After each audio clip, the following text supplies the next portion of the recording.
Hey y'all, my name is Kendall Nicole, better known as Miss Mind Over Matter. I am so excited to be able to present my very first episode of this very dear podcast to y'all. I'd like to send a major thanks to PBU Radio for helping me start this and allowing me to be a part of their wonderful organization. This is something I've been talking about starting for a very long time, and I am grateful to be able to do this with the help of them. With all that being said and done, welcome to Mindfully Me. I'll be getting into episode 1, and the topic is the need to know. Elaborating on the need to know, this episode consists of the need to know about me, my thoughts, feelings, and a few of my beliefs. I have a few questions from my followers and friends, and we're going to start from there. First questions being, who are you, how many siblings do you have, and what made you come to PB? I am Kendall Nicole Thompson. I am a 21-year-old psychology major here at the illustrious Prairie View A&M University, hailing from Houston, Texas. South side, never the north side. Thank you. I am a daughter, sister, aunt, friend, and a mental health advocate. I am a music lover, a poetry writer, a Lego builder, and a listener that is here to help myself and y'all navigate this thing we call life. I have many siblings. I am the oldest of 2 from my mom and the youngest of a football team from my dad. Though I can't say life and PV has blessed me with some that I am absolutely grateful for. PV was close enough to home for me to be able to experience being an adult, being able to have fun, but it still allows me to be close enough to my family if I need them. My next question is, what is Mindfully Me? Y'all, I started this podcast called Mindfully Me. It's a space where we're going to dive into the highs and lows in between navigating life in your 20s. It's all about embracing mental health, self-growth, and the reality of figuring things out while still trying to enjoy the ride. Each episode will explore real-life experiences, personal development, and the struggles of balancing ambition, relationship, and self-care, all with honesty, humor, and heart. Mindfully Me is about learning to live with intention, finding peace in chaos, and becoming the best version of yourself, one mindful moment at a time. My next question is, what or who made mental health become so important to you? P.S. I'm beyond proud of you. Thank you so much. I love you, and I'm beyond proud of you too. But mental health became so important to me because of my mom. She has always created a safe space for me to express my feelings, never making me feel like I had anything to hold in. She encourages me to help others and to be a listening ear, and growing up, I watched her do the same, always showing up for people with kindness and understanding. And of course, my big sister Leo. Many people know who she is, but if you don't, understand that Mona Leo isn't just an artist. She's a major mental health advocate. She has always made me put my mental health first and continues to remind me that nothing is more important than my well-being. She leads by example, and I'm forever grateful to have her on my team. My next question is, do you think that Black culture is a reason for our apathetic attitude towards mental health? Ooh, child, right into it, but yes, I do. In Black culture, mental health isn't always taken as seriously as it needs to be. For generations, there has been a strong emphasis on resilience, on pushing through pain and toughening it out and not showing vulnerability. Because of this, conversations around mental health are often dismissed, and struggles like depression, anxiety, and trauma get swept under the rug. Too often, people are told to pray about it, or that they just need to man up or stop being dramatic. And yes, praying about it is fine because you cannot worry if you're praying, and if you're praying, there's no need to worry. And yes, I am a God-fearing woman, but some things need more than prayer. They need action. They telling people to suck it up and that they're going to be all right rather than encouraging them to seek therapy and express their emotions in a healthy way. That has created a culture where many suffer in silence, afraid of being judged or seen as weak. The reality of that is, suicide rates in the Black community have been rising, always have been very high, especially among Black youth.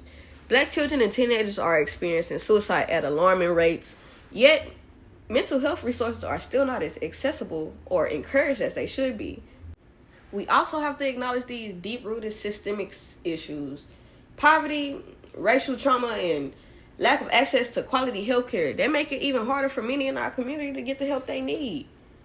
Breaking this cycle starts with having open conversations. We need to normalize seeking therapy, checking in on your loved ones, and creating safe spaces where mental health is prioritized just as much as physical health is.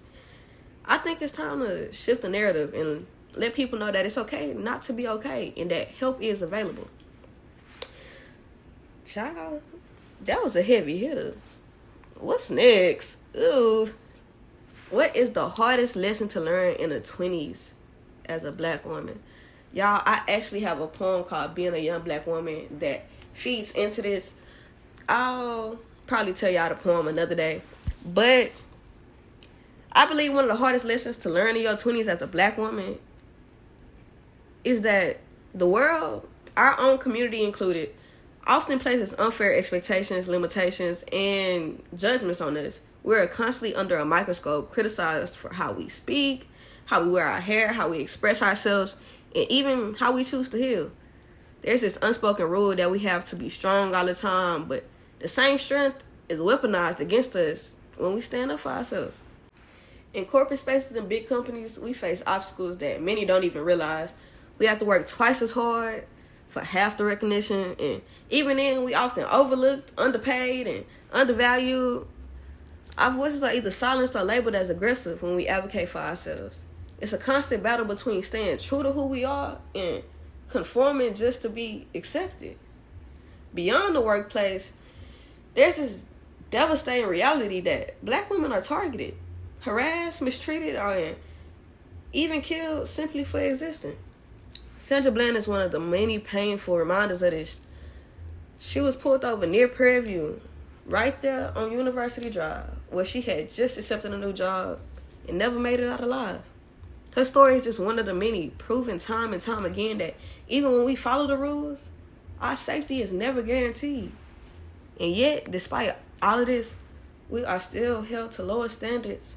We're expected to endure more, accept less, and carry the weight of everyone around us without breaking. But the truth is, we deserve softness, grace, protection, and the freedom to simply exist without fear, without judgment, and without having to prove our worth. I can go on and on about that. Lord, another heavy hitter. They gonna get me, y'all. Y'all gonna make these people get me. Let me break the tension, man. Song of the day is Sober Mind by Mona Leo. Next question. Will you have guests? Yes, I plan on getting y'all favorite faces on campus to come talk to y'all a little, see how they feel about life. Just getting their business a little, because I'm letting y'all in my business. Ain't this the need to know? This next question says, what age did you start to prioritize your own mental health? I want to say I started prioritizing my mental health at 17 after Trey passed. If you don't know, Trey was someone I talked to and now consider my forever love. And losing him was like a turning point for me. It made me realize just how quick life can go. We were so young. We were only 17. We were still in high school, hadn't even graduated yet. It was one of the first times I truly understood the weight of grief, the importance of processing emotions, and the need to take care of myself mentally and emotionally. I was only 17, not eating, crying. I hadn't ate in days, y'all. I was losing weight just because I couldn't figure out how I had spent years and years and years with somebody, and then one morning I woke up, they were gone. That loss forced me to sit in my feelings in a way that I had never before. I could just... it was hard, y'all. I couldn't just push them aside and pretend to be okay. It made me realize that healing isn't something you can just ignore. It's something you have to actively work through. And from that moment on, I knew I had to prioritize my peace, my boundaries, and my well-being, because life is too short to carry pain in silence. Life is too short to carry pain in silence, y'all. Speak up. Stay one more day. That's all I ask of y'all, for real. This next question says, what are your lifetime goals? My lifetime goal is to become a clinical therapist for children with autism and disabilities. That's where my heart is set. I've always had a deep passion for understanding and supporting children who see and experience the world differently. I want to be able to create a space where they feel heard, where they feel valued and understood, where they can thrive and reach their full potential, actually. Mental health is important for everyone, but especially for children who may struggle to express their emotions or navigate a world that isn't always built for them. My goal is to be an advocate, a guide, and a source of support for both the kids and their families. This is more than just a career path for me. It's a calling, honestly. I feel like this is God's path for me. Not only is this mental health podcast, a part of God's path for me, but this is what I feel like I am destined to do. And I am determined to make a real difference in their lives. I can't wait for that, child. I can't wait for y'all to see that. This one says, you told us about your goals. What are your goals and expectations for the show? My biggest expectation for the show is to create a safe space, a place where people can feel comfortable, understood, and valued.